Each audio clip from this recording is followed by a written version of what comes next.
बेटा कल का होमवर्क था, सबसे पहले हम कल का होमवर्क सॉल्व करेंगे। ओके, कल का टॉपिक था कि कंपेयर द अनलाइक फ्रैक्शन, मतलब अनलाइक फ्रैक्शन यानी असमान भिन्न को हमें क्या करना है, तुलना करना है। जिस तरीके से हम नंबर को तुलना करते हैं उसी तरीके से हम फ्रैक्शन को भी तुलना करते हैं। इसके पहले का टॉपिक था लाइक फ्रैक्शन को तुलना करना यानी कंपेयर करना। लाइक फ्रैक्शन को कंपेयर करने के लिए हमने बताया था आपको कि जो लाइक फ्रैक्शन होता, सबसे पहले हमें ये पता होना चाहिए कि लाइक फ्रैक्शन होता क्या है। A fraction whose denominator is same are called like fraction, यानी कि जो वह भिन्न जिसके हर समान होते हैं वो भिन्न क्या कहलाती है, समान भिन्न कहलाती है। अब मुझे जानना है कि अनलाइक फ्रैक्शन यानी असमान भिन्न किसे कहते हैं। ओके, क्योंकि मुझे कंपेयर करना है असमान भिन्न को यानी अनलाइक फ्रैक्शन को। ओके, तो the fraction which denominator are different are not equal are called unlike fraction, यानी वो भिन्न जिसके हर अलग अलग हैं या असमान हैं, असमान भिन्न कहलाती है।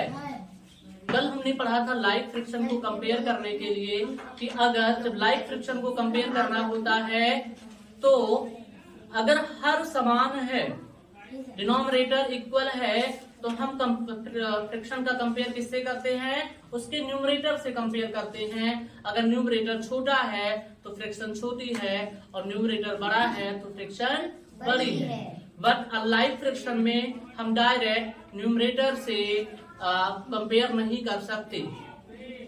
अनलाइक फ्रैक्शन को हमें कंपेयर करने से पहले सबसे पहले हमें अनलाइक फ्रैक्शन को लाइक फ्रैक्शन में चेंज करना होगा। मतलब अनलाइक फ्रैक्शन को हम लाइक फ्रैक्शन में पहले चेंज करेंगे, फिर उसके न्यूमरेटर को कंपेयर करेंगे। जो न्यूमरेटर बड़ा होगा उसकी करस्पॉन्डिंग फ्रैक्शन बड़ी होगी और जो न्यूमरेटर छोटा होगा उसकी करस्पॉन्डिंग फ्रैक्शन छोटी होगी।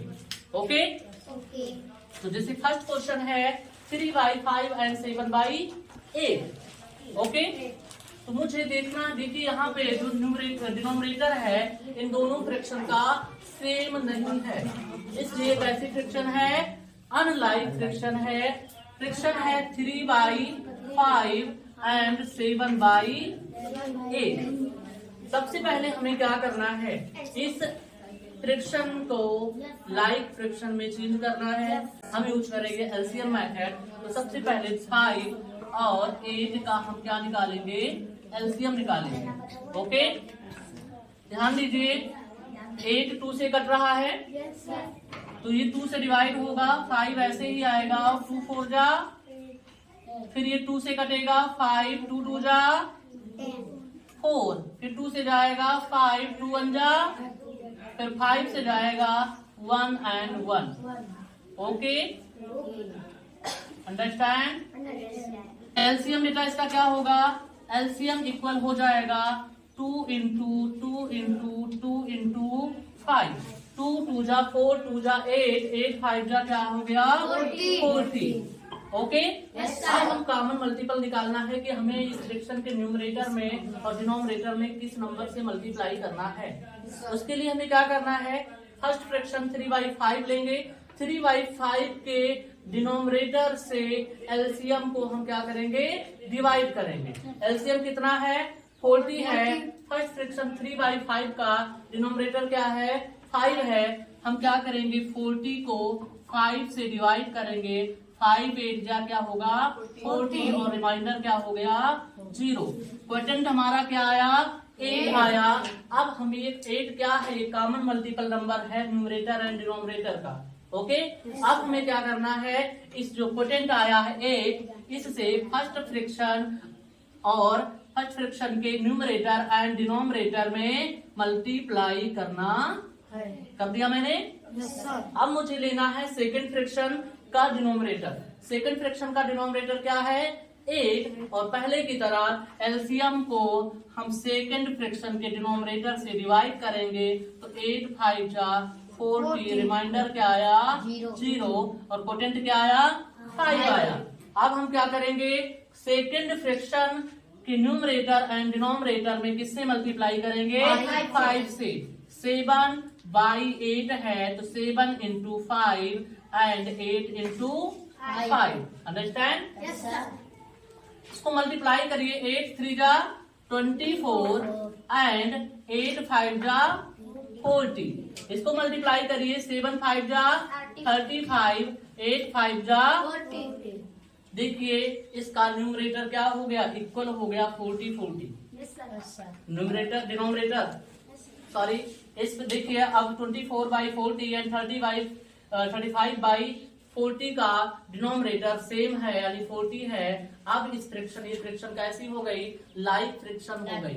यानी 3 बाई 5 एंड 7 बाई 8 को हमने किस फ्रैक्शन में कंपेयर किया? इन दोनों फ्रैक्शन को लाइक फ्रैक्शन में हमने कंपेयर कर दिया। और लाइक फ्रैक्शन को कंपेयर करने के लिए अब हमें क्या करना है? इसके न्यूमरेटर को कंपेयर करना है। जो न्यूमरेटर छोटा होगा उसके करस्पॉन्डिंग फ्रैक्शन छोटी होगी और जो न्यूमरेटर बड़ा होगा उसके करस्पॉन्डिंग फ्रैक्शन बड़ी होगी। अंडरस्टैंड? तो देखिए इसमें 24 है ये और ये क्या है? 35 है। कौन सा न्यूमरेटर बड़ा है बेटा? 35। तो क्या है? 24 लेस देन 35 और 24 के करस्पॉन्डिंग फ्रैक्शन कौन सी है? अगर इस गोली को मिटा दें, ये समझ में आ गया? Yes sir. इस फ्रैक्शन कौन से फ्रैक्शन का लाइक फ्रैक्शन क्या है? 40 के करस्पॉन्डिंग फ्रैक्शन है 24 बाई 40। 35 के करस्पॉन्डिंग फ्रैक्शन है 35 बाई 40 और 24 बाई 40 के करस्पॉन्डिंग फ्रैक्शन क्या है? Equivalent fraction 3 by 5 and 30 by 5 by 40 का करस्पॉन्डिंग फ्रैक्शन क्या है? 7 बाई 8। यानी हम ये कह सकते हैं कि 3 बाई 5 का इक्विवेलेंट फ्रैक्शन क्या है? 24 बाई 40 एंड 7 बाई 8 का इक्विवेलेंट फ्रैक्शन क्या है? 35 by 40। Understand? Yes sir. 24 is less than 35। इसको कह सकते हैं कि 24 by 40 is less than 35 by 40। Okay? और 24 बाई 40 के करस्पॉन्डिंग फ्रैक्शन क्या है? 3 बाई 5 है। तो ये क्या आएगा? 3 by 5 is less than 35 by 40 के करस्पॉन्डिंग फ्रैक्शन क्या है? 7 बाई 8। क्या होगा? 7 by 8। So 3 by 5 is less than 7 by 8। और आपका यहाँ कौन सा साइन आएगा? 3 by 5 is less than 7 by 8। इसी तरीके से बाकी क्वेश्चन करने हैं। Yes sir. Okay? Yes sir. बेटा आप लोग ये क्वेश्चन नहीं कर पाए हो, इसलिए यही यानी कल का जो क्वेश्चन है यही क्वेश्चन भी आज आपका होमवर्क है। ये क्वेश्चन हमने आपको बता दिया। Same question B C D आपका होमवर्क है, ये कल करके लाना है। अंडरस्टैंड? Yes sir. ओके।